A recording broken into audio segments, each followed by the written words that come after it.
Hey, what's going on YouTube? It's your boy Nero back at it again with another video. Today I want to touch on why you should definitely be getting the Xbox Series X or S in 2023 heading into 2024 if you haven't already, right? And I'm going to just get right into it. One of the first reasons I want to say you should get one or should try to get one for the holidays if you haven't already. I understand money is tight, but value and bang for buck is really there when it comes to Xbox. Despite what you hear people say about the Series S, it's a weak console, it's this, that, and the third. Look, man, don't pay that shit no attention. I started off on the Series S before I was able to afford an upgrade to the X. And the Series S, as a console player, I'm a console player. The Series S introduced me to 120 frames, FPS boost, auto HDR, introduced me to all these great features that the Series X can also do too. Granted, it may be at a lower resolution, but as a gamer, I don't really care too much when you just want to go from playing a bunch of 30 FPS games from the PS4 and Xbox One generation to having smoother and quicker loading from the SSD to quick resume. Like I said, the auto HDR features and the it's just a lot there, man. So I feel like, if you can't go for the X, the Series S is well worth the money, especially the new 1 terabyte black SKU model that they announced at the showcase. I think you should definitely go for that if you can afford it. And another reason, the second reason, right, is a clear roadmap. I'm not even trying to console war when I say this, but what is Sony coming out with after Spider-Man 2, right, later on this year? We don't know, but I know what's coming after our most anticipated game, Starfield, right? We got Forza Motorsport, we got Hellblade 2, we got Avowed, we got South of Midnight, we have Clockwork Revolution. It's plenty of games and a clear roadmap that is coming over the next 2 to 3 years. And it's really refreshing and nice that Microsoft continues to be so clear on what we have coming. Now, granted, a lot of stuff they announced last year at the showcase that was supposed to come over the next 12 months did not come. But that's pretty much how the entire industry been. Delay after delay. The COVID era really screwed up a lot. I feel like this generation is really just now getting started. And, it's a beautiful thing to see that these games is finally starting to get some momentum and they finally starting to, more than likely come out consistently. Third reason, right? Game Pass. Hands down the best deal in gaming, period. Right? The value and the bang for buck from Game Pass is unarguable. You can't, if you don't like Game Pass, it's because you don't have it on your platform. That's the only, that's my thing. Plenty of devs, indie devs, big publishers, from Capcom to even Square Enix, even though their relationship is not the best with Microsoft, but the games they do bring over here, it goes to Game Pass a lot of the time. Sega and Microsoft relationship is really good, which I personally love to see. The ABK deal, whenever that fall through, it's amazing. It's went up. The price went up by $1 or $2. Me personally, I don't like to see that because at the end of the day, I'm a consumer. So I'm not just gonna sit here and be like, oh, I have no problem. It's only $1 or $2. No, I don't like when prices go up on anything, right? I don't like when prices go up on food, on anything. I'm a consumer at the end of the day. I want to save as much money as I can. But I'll be lying if I said I wasn't too mad because I'm like, bro, the value that's here is insane. Even from, what we already gotten this year in Game Pass, from the little indies like Planet of Lana, Eastern Exorcist, just to name a few.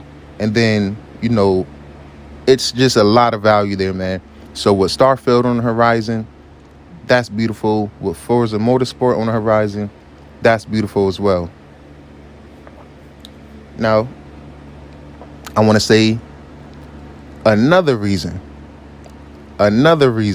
right? And this might throw a lot of people off, but I feel like this console has more next gen feel to it than, its next gen counterparts, because quick resume, I've always wanted quick resume. Even growing up as a kid, I would say, man, I wish I could just hop from this game to this game to this game within seconds.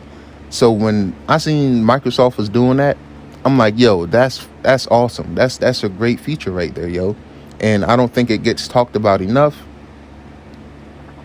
I think a lot of people look over it and take it for granted, but I'm telling you right now, if Quick Resume was to cease to exist today, a lot of people would be feeling like, oh man, we had something special there, right? Okay, another reason also why you should have a Series X and S, in my opinion, going forward, is because if you ask me, it's too many games that Microsoft is working on to be missing out, right? I don't know how. Now, I get every game is not for everyone. I get that. But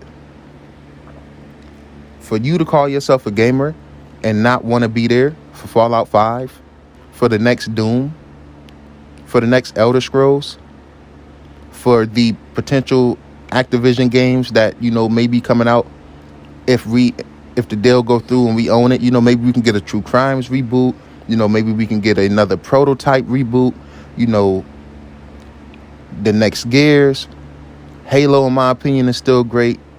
And I feel like having an Xbox complements having a PlayStation, just like having a PlayStation complements having an Xbox. It's great games on both platforms.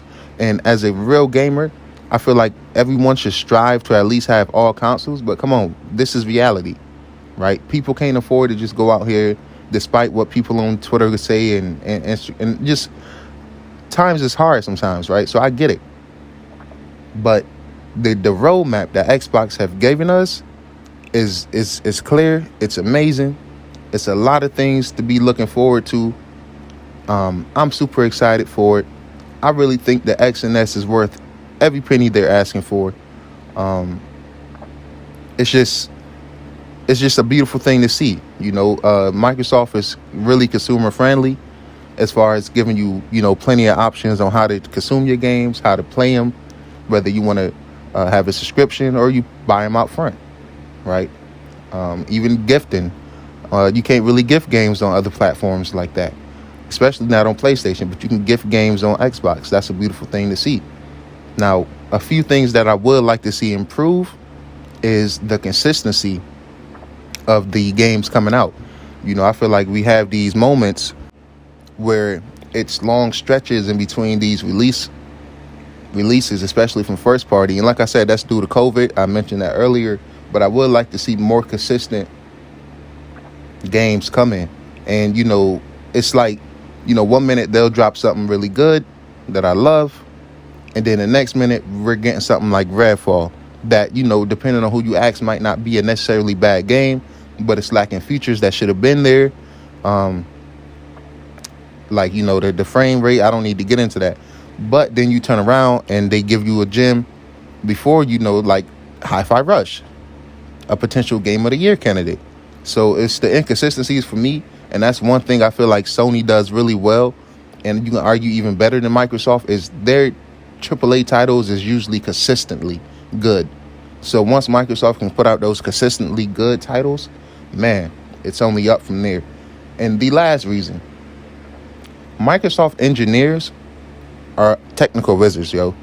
The way now, you can have your complaints about last generation Xbox One, this, that, and the third. It was weaker than the PS4, excluding the One X, right? The base consoles. Let's talk about that, right? But one thing you cannot take away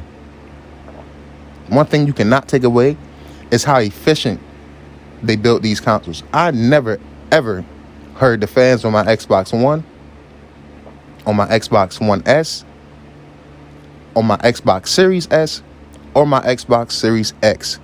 These consoles is built very well. They're built to last. My little brother recently got his Series X, and he dropped it down 2 stairs, being clumsy. On the last 2 stairs going down, he dropped it, it bounced off of 2 stairs. He plugged it in, it still worked fine. I knocked my Series X over off of a stand before I upgraded to my X. It still worked. I've had other consoles where I dropped the shit from 2 feet and it didn't work anymore. Now, I will point out that I don't know if it's just me, But I have myself and a friend of mine that our Series X disk drive chooses to work, and then it chooses not to work. So I have a bunch of physical discs that I cannot use anymore. That's very frustrating. I do not like that, and that pretty much made me say, you know what? Screw this. I'm going all digital. I feel like gaming is heading into the digital future anyway. So I said, screw it. I'll go digital. But this video wasn't really too organized. I was just wanting to share my thoughts about, I feel good about where Xbox is right now as a brand, and I feel like they're only going to get better, right? So this video was pretty much to just say a few reasons why I think you should go get a Series X or S if you are already considering it, or if you already have a PS5 or a Switch and you just want to get in on every console, every platform. These are just a few of the reasons. It's plenty more, but I just wanted to share my thoughts with you guys, man. I know I'm kind of rambling on, so I'm going to end it here. If you made it this far to a video, first of all, you're a fucking real one. I appreciate you. I love you. You're awesome. You're great. Please consider hitting that subscribe button. Share this video out. Leave a comment. Let me know what's up, man. It's your boy Nero. I'm out. Catch you in the next one.